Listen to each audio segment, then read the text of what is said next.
Madrid tiba-tiba diisukan sudah menunjuk calon pelatih baru atau pelatih baru di akhir musim nanti, mengingat si Ancelotti sudah pasti menangani tim nasional Brazil. Dan Xabi Alonso ini digadang-gadang menjadi pelatih yang ditunjuk, mengingat sejak tahun lalu bersama Leverkusen diangkat-angkat sebagai pelatih yang menjanjikan sebagai pelatih muda, ditambah musim ini pun juga masih ada di papan atas dengan karakter bermainnya yang ibaratnya sekarang kekinian banget, modern dengan 3-2-4-1 dan lain-lainnya, dan bola-bola cepat, bola-bola pendek yang membuat dia dibilang bisa memberikan nuansa baru di Real Madrid. Ini terlalu dini nggak sih, ketika jarang gue melihat ada pelatih baru kecuali Zidane ya, memang sudah jadi asisten dulu di Ancelotti, akhirnya jadi pelatih, tapi dia langsung menjadi menggantikan Ancelotti. Menurut lo masuk akal nggak buat Madrid memilih Xabi Alonso? Masuk akal, kalau pilihannya masuk akal dia atau bekas enggak. legend juga sih ya. Ya, dan dia juga belajar dari pemain-pemain, pelatih-pelatih luar biasa juga. Zidane, Mourinho, terus Benitez, terus juga si Pep Guardiola, dan terakhir Ancelotti juga.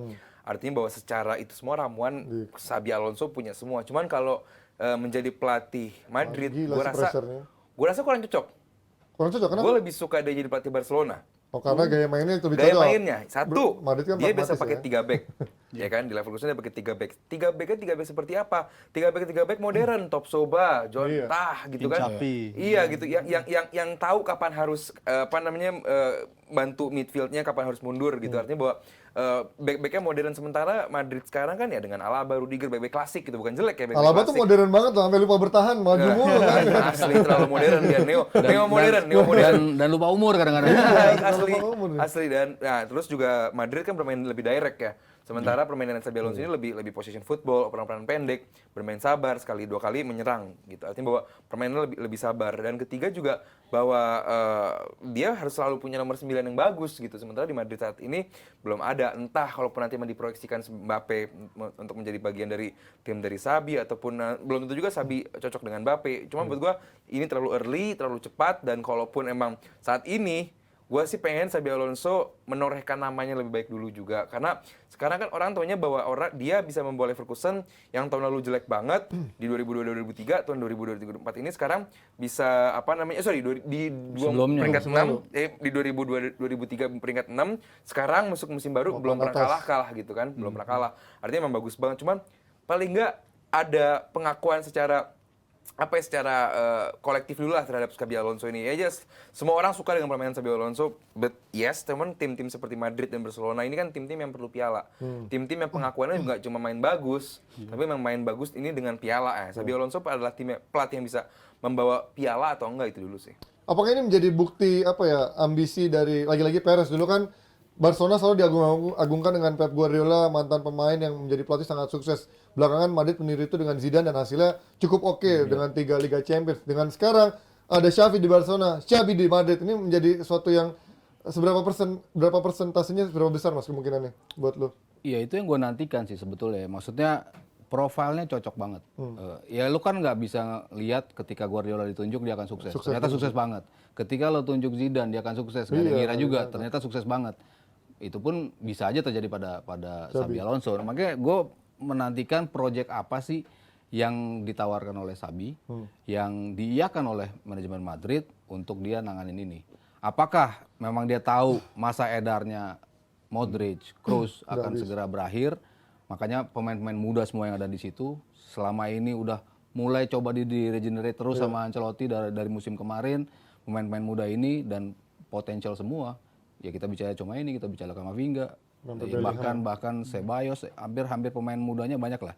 Cuma kita masih yang tadi concern Aldi di lini belakang, ya mungkin itu menjadi salah satu concern gitu. Cuman kan ketika mereka dulu mencoba combine pemain-pemain, ketika datengin Casemiro, ketika Dani Carvajal juga didatengin, itu kan awalnya juga biasa aja kan pemain-pemain ini. Cuman bisa kok diajak bermain dengan ya gaya Madrid gitu. Ya mungkin kita akan melihat gaya Madrid yang berbeda. Kayak Fran Garcia, itu kan udah tipe gaya permainan yang cocok di City.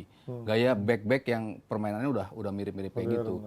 Gue rasa nanti beberapa juga yang katanya mau dibawa sama Xabi, itu juga akan melengkapi puzzle yang akan dibawa oleh Xabi ke Real Madrid. Jadi gue menantikan perang dua kreator yang betul-betul di era yang sama Gila ketika sih mereka ini. menjadi pemain. Golden Age Tapi Spanyol ya, sekarang tandem di tengah, sekarang jadi musuh betul-betul rival. jadi rival. Tapi pressure di Madrid kan pasti jauh lah sama Bundesliga dan mungkin Xabi belum pernah merasakan pressure itu. Selain Zidane, apakah ada pelatih Madrid menurut lo yang bisa, kan nggak ada jarang ada pelatih muda di Madrid, apakah Xabi terlalu dini menurut lo untuk ada di Madrid sekarang? Ya menurut gue ini ada faktor juga dari diangkatnya Nagelsmann ke pelatih Jerman ya. Karena tadinya gue memprediksi Yusri bakal jadi pelatih Madrid 2024 itu sepeninggal dari Ancelotti. Tapi ini dari tahun lalu udah ada. Iya ya. Isu-isunya. Ya kalau Madrid mah Dari tahun lalu emang si Sabi kan waktu itu bahkan kalau isu dari dulu kan dari ada zaman Raul Gonzalez dari tim muda sempat menaik juga, masih isu itu kan Guti juga dinaik-naikkan. dia itu udah dibilang belum dia bakal gantiin Ancelotti itu jauh sebelum ini. Oh gitu. Kira-kira 6 bulan lalu, akhir-akhir tahun lalu tuh dia udah Karena santer. kalau dari segi permainan, gue tadi Bang Aldi udah singgung dia karena di musim lalunya jelek banget Leverkusen di peringkat 19, bisa dibawa sama dia ke peringkat 6. Walaupun itu di atas kertas hanya peringkat 6, tapi kan harus kita apresiasi juga. Ini pemain yang sama loh yang diangkat ke peringkat 6 itu sama-sama pemain yang ngebawa Leverkusen ke peringkat 19. Peringkat 18 waktu itu. Itu peringkat yang paling menurut gue buruk banget, peringkat dasar. Tapi dia setelah kedatangan Xabi Alonso bisa langsung akselerasi nyampe ke peringkat 6. Itu kan pencapaian luar biasa juga dari seorang Xabi Alonso. Ikut kelas akselerasi. Jadi cepat. Chelsea harus belajar dari ini kali ya. Maksudnya pemain-pemain 16 kali 18 mah dari 17, sorry soalnya 18 tim kan dia. 17 Iya kan tim. dia 18 tim. 17 tim, peringkat 19, 17. 18, 17 sekarang ya. Naik lagi nih, 15. 17. Jual. Peringkat 2 terbawah soalnya gue inget banget tuh. Dia mau lelang nih lama-lama ya. Pemain-pemain yang sama, yang jelek bisa jadi bagus sama dia. Tapi kalau soal cara permainan dia, ini kan dia taktiknya bisa dikatakan 3-4-3 lah gue lebih ngelihatnya. Dan juga ini taktik yang sangat-sangat over reliant ke wingbacknya. Karena di sana ada Frimpong, abis itu juga sekarang ada Grimaldo. Menurut gue ini komposisi Leverkusen yang emang udah jalan banget berkat kehadiran dia. Dan untuk di lini depannya sendiri kan, ini gue juga tadinya meragukan Leverkusen bisa melanjutkan kesuksesan di musim lalunya ke musim ini. Musa Diaby cabut, salah satu pemain paling krusial di musim lalu, dibeli dengan harga mahal. Paling ngeri dia sekarang. Bagus juga mainnya dan juga gue tadinya meragukan juga karena pembeliannya kan juga agak aneh-aneh sebenarnya musim ini si Leverkusen si Boniface, abis itu Granit Xhaka yang gue ngerasa striker paling tajam Boniface. ternyata malah tajam banget. Jadi menurut gue emang secara pembelian baju paling banyak juga Leverkusen. iya salah satu yang paling laku juga. Susah nyari bajunya tuh, gue mau beli juga bagus susah. soalnya. Gue yang zaman Havertz mau beli juga nggak pernah bisa. Klasi banget mainnya juga. Ada gue Ini punya Yang zaman Havertz? Ini punya. yang hitam kan? Yang zaman Havertz ya? Yang nyimpang gitu apa? Yang nyimpang kan ya? Ini punya. Ada. Wah, anjir. Klasik. Ada tanda tangannya lagi masalah ya. Nyari 2,5 juta gue. Aduh, itu juga belum tentu yakin barangnya nyampe ya. Oh, terus sampai sana lanjut.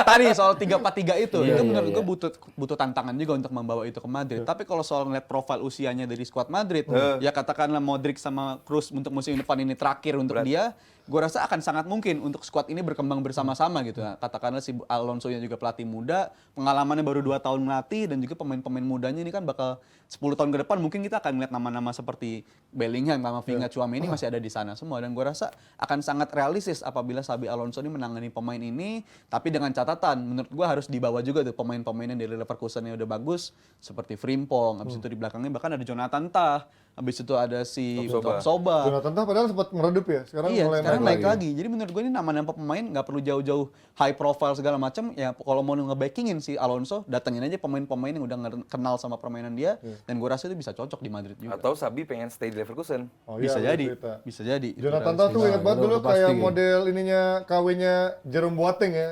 Postur tubuhnya cepat dan juga gede gitu. Tapi kalau kita ngomongin Madrid kan PR-nya adalah lini depan sekarang masih, dan nanti kita akan sedikit bahas juga bagaimana kemarin dia memaksakan Rodrigo jadi striker ditambah 5 gelandang di belakangnya. Tapi yang pengen gue penasaran adalah striker yang dikaitkan terus sama Madrid tapi sekarang meredup gitu isunya. Apakah benar dia udah pasti ke Madrid, mengingat sekarang kayak kondisinya adem ayam aja sama PSG.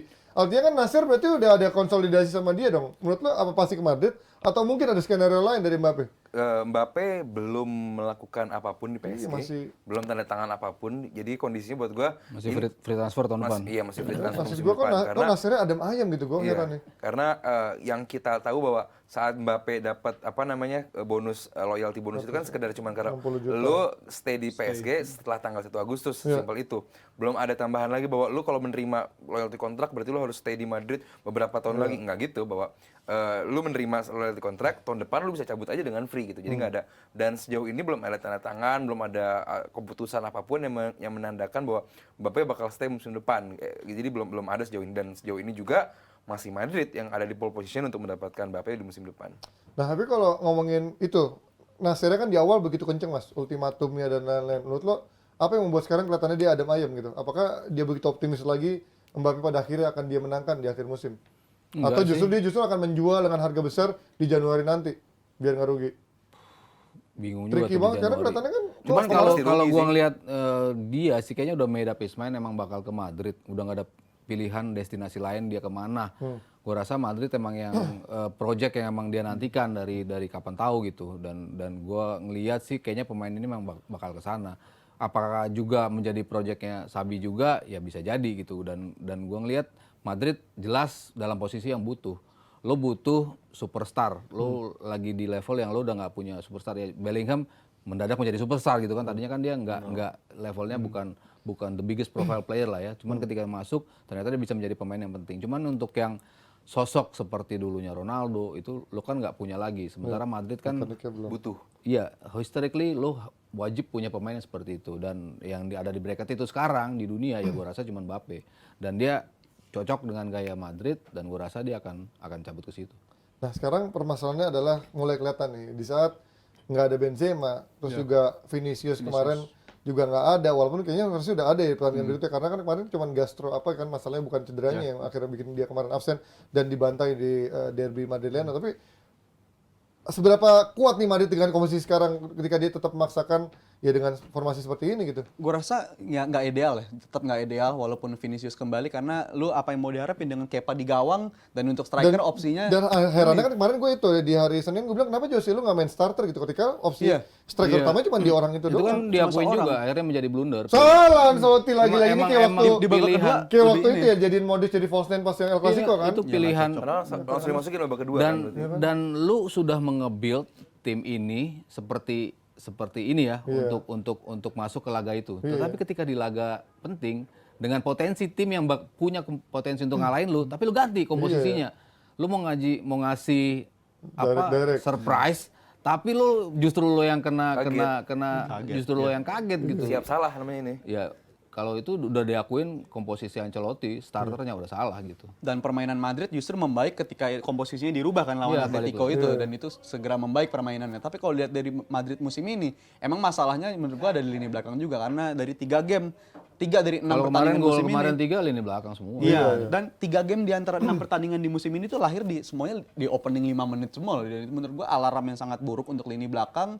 Dan juga ini kan gue sorotan justru sekarang gue ngarahin ke Kepa, walaupun yang main jelek semuanya lini Backnya belakangnya main sih, jelek Backnya semua. siapa yang bagus Backnya sekarang jelek Madrid? juga. Alaba Rudiger gila Militao, out of Cedera. position semua Kepa kemarin. lumayan Dan lah. kemarin Garcia Dan gua mainnya sih jelek nggak menurut berharap. gua. Garcia Satu jelek. permainan terjelek yang musim ini pernah gue lihat si Dan Garcia. apa yang lu harapin dari Vasquez lagi-lagi udah tahun 2023 lu mainin sebagai bek kanan. Ini yang emang lu minta ini. It's been coming untuk Real Backnya Madrid nggak baku. dengan permainan seperti ini, dan menurut gua butuh regenerasi segera, karena untuk di lini tengah mungkin regenerasinya udah berjalan tuh. Udah banyak profil pemain muda, tapi kalau untuk lini belakang menurut gua masih harus segera dipikirkan, karena ternyata Ender Militao pun juga bukan tipe back yang bisa fit sepanjang musim. Dia dibuktikan dia ada kadang cederanya, dan itu menjadi PR lah untuk Madrid ke depan. Ya kita lihat lah ini PR Madrid berlangsung berapa lama, karena mengingat kemarin tidak hanya di laga kemarin dia kalah sama Derby Madrid, tapi juga di Liga Champions pun menangnya juga lewat gol untung-untungan yang udah di scrimmage depan gawang, yang mengingatkan kepada pentingnya seorang striker yaitu Benzema ketika mereka membutuhkan gol di momen-momen krusial. Dan ntar masih banyak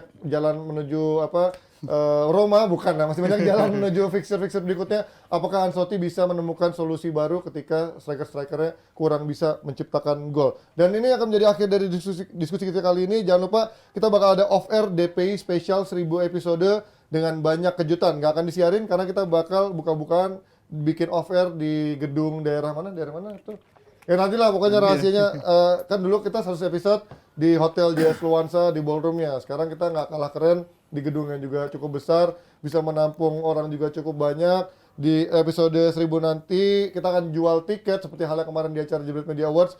Jadi buat orang-orang yang mau membeli tiket hadir langsung ke situ, seru-seruan, mau debat sama Rijal gitu ya, urgensinya apa, mau sungkem sama Mas Aryo, atau mungkin mau apa atau juga ada juga banyak pandit di sana karena katanya foto sama Justin. pandit yang dulu juga katanya bakal diundang. Cek happy dong Panji. Tapi datang apa nggak tahu. Ya, kita nggak ada yang tahu di sana. Dan juga jangan lupa kalau yang mau nonton DPI episode yang potongan-potongan ini secara full utuh di channelnya Dewan Punit Indonesia. Jadi kalau kalian pada ngeluh semua, ya ini buat perjalanan panjang nggak enak nih 15 menit kepotong. Cari aja di channelnya Dewan Punit Indonesia, kalian bisa nonton full selama 1 jam di sana. Thank you buat Sari Mandi dan juga Awi. Kita akan ketemu lagi di hari Jumat. Sampai ketemu semuanya. Bye bye.